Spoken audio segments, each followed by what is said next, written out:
बिस्मिल्लाहिर्रहमानिर्रहीम अस्सलाम वालेकुम। आज की वीडियो में मैं आपको बताऊंगा कि किस तरह जो है आपने आयनिक रेडियस को मालूम करना है। आयनिक रेडियस कहा किसे जाता है। देखें, हमारे पास दो आयन्स हैं, एक केटाइन है और दूसरा एनाइन है। ठीक है, जब भी कोई एटम इलेक्ट्रॉन लूज करता है या गेन करता है उस पर चार्ज आ जाता है, उसे आयन कहा जाता है। इसी तरह हमारे पास एक पॉजिटिव आयन है और एक नेगेटिव आयन है। इनके दरमियान आयनिक बॉन्ड बना हुआ है और ये आयनिक क्रिस्टल में प्रेजेंट है। तो हमने क्या करना है, सबसे पहले इनका जो इंटर न्यूक्लियर डिस्टेंस है उसको मालूम करना है। ठीक है, इंटर न्यूक्लियर डिस्टेंस किस तरह मालूम करते हैं? एक्स रेज क्रिस्टलोग्राफी एक टेक्निक है, उसके थ्रू हम इंटर न्यूक्लियर डिस्टेंस को जो है फाइंड आउट करते हैं।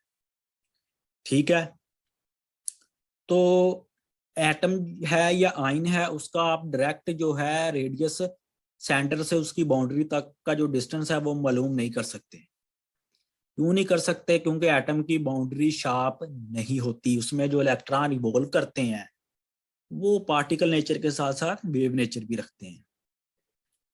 ठीक है, अब आपने जो इंटर न्यूक्लियर डिस्टेंस यहाँ पर मालूम किया उसे आपने आर से रिप्रेजेंट कर दिया। ठीक हो गया ना? अब आर किसके इक्वल है? केटाइन के रेडियस के और एनाइन के रेडियस के। ठीक है, ठीक है, आर जो टोटल इंटरन्यूक्लियर डिस्टेंस है वो किसके इक्वल है? केटाइन के रेडियस के और एनाइन के रेडियस के। लेकिन जब भी आप रेडियस मालूम करते हैं आप हमेशा इंटरन्यूक्लियर डिस्टेंस को पहले फाइंड आउट करते हैं, मालूम करते हैं, उसको आगे फिर आप यूज करते हैं एटम या आयन का रेडियस निकालने के लिए। ठीक है ना? तो आप का ये जो इंटर न्यूक्लियर डिस्टेंस है, यहाँ पर जो न्यूक्लियस से न्यूक्लियस तक का जो डिस्टेंस है वो किसके इक्वल है? केटाइन और एनाइन के रेडियस के।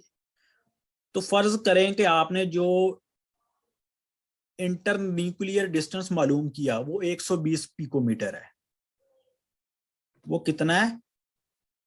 120 पिकोमीटर है। किस तरह ये मेजर किया जाता है? जो एज लेंथ वगैरह होती है आयनिक क्रिस्टल में वो किस तरह फाइंड की जाती है? वो एक्सरेस क्रिस्टलोग्राफी के थ्रू मालूम की जाती है। तो यहाँ पर जो बेसिकली इंटरन्यूक्लियर डिस्टेंस हमने मालूम किया वो 120 पिकोमीटर आया।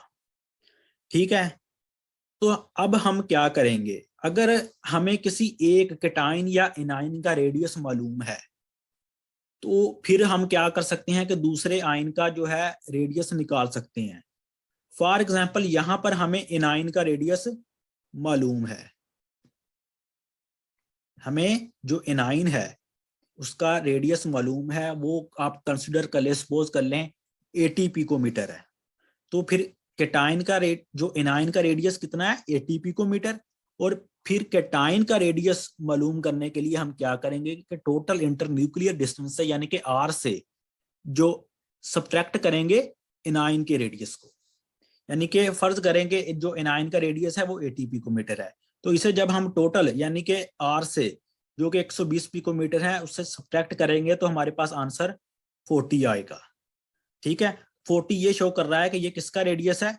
ये केटाइन का रेडियस है, ये पॉजिटिव आयन का रेडियस है।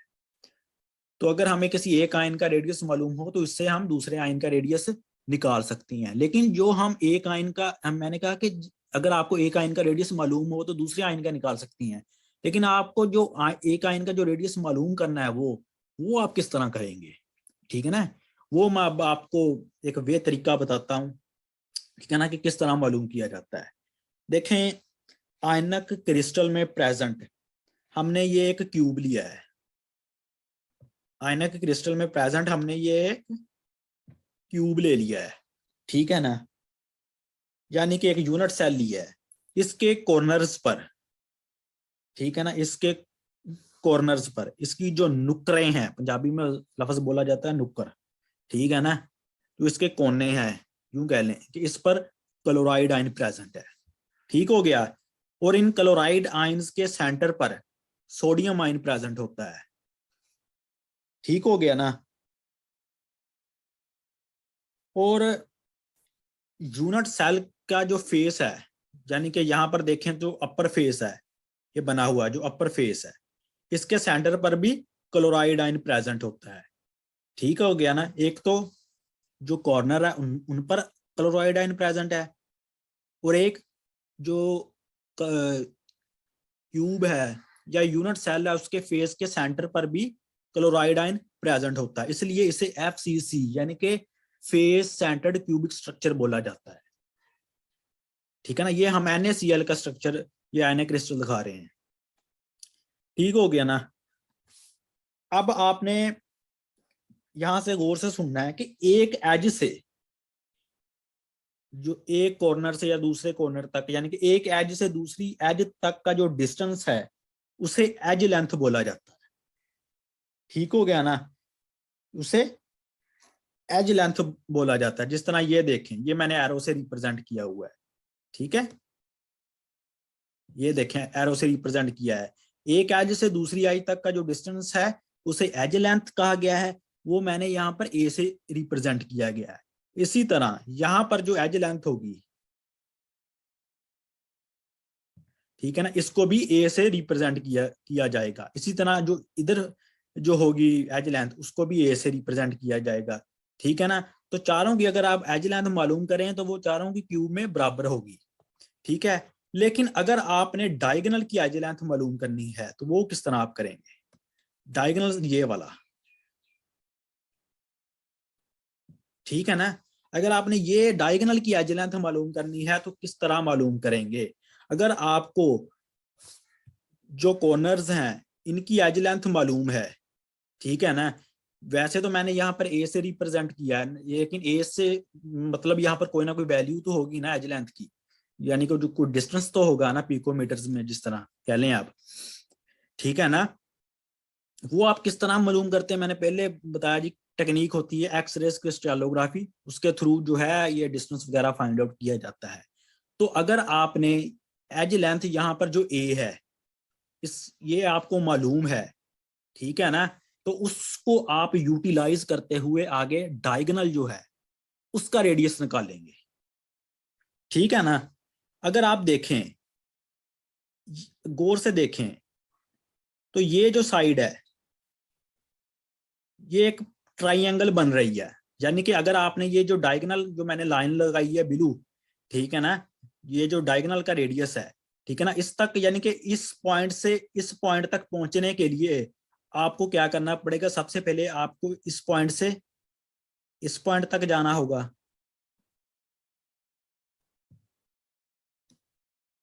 ठीक है ना। और फिर इस पॉइंट से इस पॉइंट तक जाना होगा। ठीक है ना। तो देखा जाए तो ये एक एज लेंथ जो ये एक ट्राइंगल बन जाती है। ठीक है ना। क्या मैंने कहा कि ये एक डायगोनल बन रहा है, और डायगोनल की एज लेंथ आपको मालूम करनी है। वो किस तरह मालूम करनी है वो मैं अभी आपको बताऊंगा। तो इस पॉइंट से इस पॉइंट तक अगर आपने जाना है, ठीक है ना, यानी कि ये अगर देखा जाए तो ये तो शॉर्टेस्ट डिस्टेंस है ना, जिसे डिस्प्लेसमेंट बोला जाता है। तो लेकिन जो लॉन्गेस्ट डिस्टेंस है वो क्या बन रहा है? यहां से आप इस पॉइंट तक जाएंगे, और फिर इस पॉइंट से आप आगे इस पॉइंट तक जाएंगे। ठीक है ना। ठीक है। तो ये एक ट्राइंगल बन रही है, उसको हमने अलग से नीचे दिखाया है। ये देखें, ये देखें जी, नीचे हमने अब ये ट्राइंगल ड्रा कर ली है नीचे। ठीक है ना। ये नीचे हमने ट्राइंगल ड्रा कर ली हुई है। ठीक है ना। तो इस पर हमने पैथागोरियस थ्योरम को अप्लाई कर देना है। वो क्या होता है कि हमने बेस का स्क्वायर प्लस परिपेंडिकुलर का स्क्वायर इक्वल टू हाइपोटेन्यूज का स्क्वायर। ठीक हो गया ना। तो यहां पर जो परिपेंडिकुलर है, यानी कि यहां पर जो एज लेंथ है ए, इसका स्क्वायर हो जाना है, और ये जो बेस है यानी कि ये वाली जो एज लेंथ है ए, इसका स्क्वायर हो जाना है। तो ये किसके इक्वल आ जाना है? जो डायगोनल डी है इसकी एज लेंथ के स्क्वायर के बराबर। डायगोनल की एज लेंथ को यहाँ पर मैंने डी से रिप्रेजेंट किया है, और ए जो है ये जो है ए जो है यहाँ पर बेसिकली जो परिपेंडिकुलर और बेस की जो एज लेंथ है ये बेसिकली ये कोई ना कोई पर्टिकुलर वैल्यू तो होगी ना, वो किस तरह मालूम करनी है, एक्सरेस क्रिस्टलोग्राफिक टेक्निक है उसके थ्रू मालूम करनी है। लेकिन यहाँ पर मैं ए को सपोज करके चल रहा हूँ, ठीक है ना।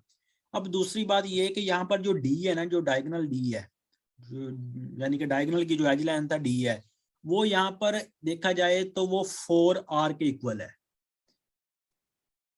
4r के इक्वल किस तरह है,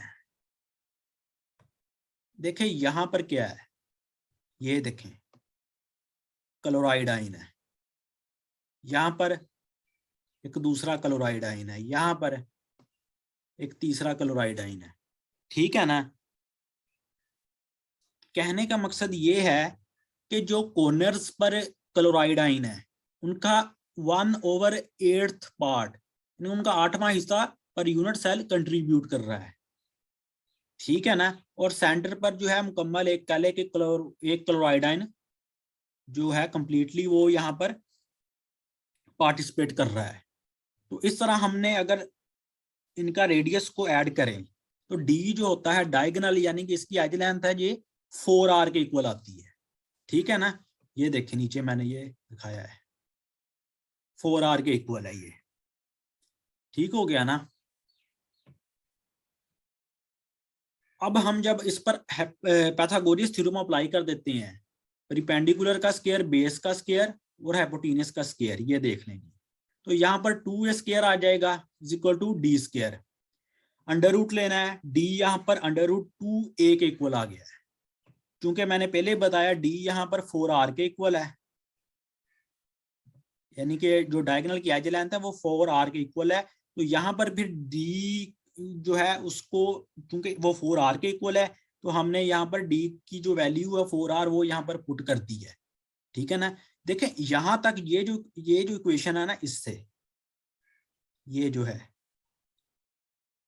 इससे आप जो एज लेंथ होगी ना डायगोनल की वो मालूम हो जाएगी इससे, ठीक है ना। आगे हमने क्या करना है, जो डायगोनल अब है किसके इक्वल, खुद 4r के इक्वल है, ठीक है ना। अब उसमें यहाँ पर 4 मल्टीप्लाई हो रहा है, इधर जाके डिवाइड हो जाएगा, तो r क्या हो जाएगा, जो 4 होगा उधर जाकर डिवाइड हो जाएगा, यानी कि under root 2a divided by 4 हो जाएगा। तो इस तरह हम रेडियस निकालेंगे। अब ये जो रेडियस आएगा ये किसका आएगा, ये क्लोराइड आयन का रेडियस आएगा, क्योंकि यहाँ पर प्रेजेंट कौन है, क्लोराइड आयन ही प्रेजेंट है ना। तो यहाँ पर हमारे पास डायरेक्टली यहाँ पर क्लोराइड आयन का रेडियस आ जाएगा।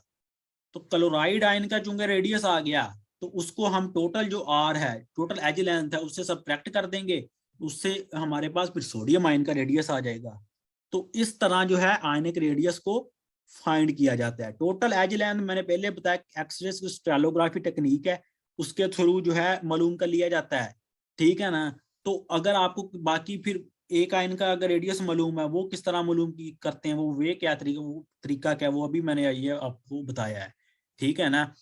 तो इससे आप जो है जो सेकंड आयन होगा उसका रेडियस निकाल सकते हैं, ठीक है ना। तो डायरेक्ट आप एटम या आयन का रेडियस नहीं निकालते, यानी कि डायरेक्ट उसके सेंटर से उसकी बाउंड्री तक का जो डिस्टेंस है वो नहीं निकालते।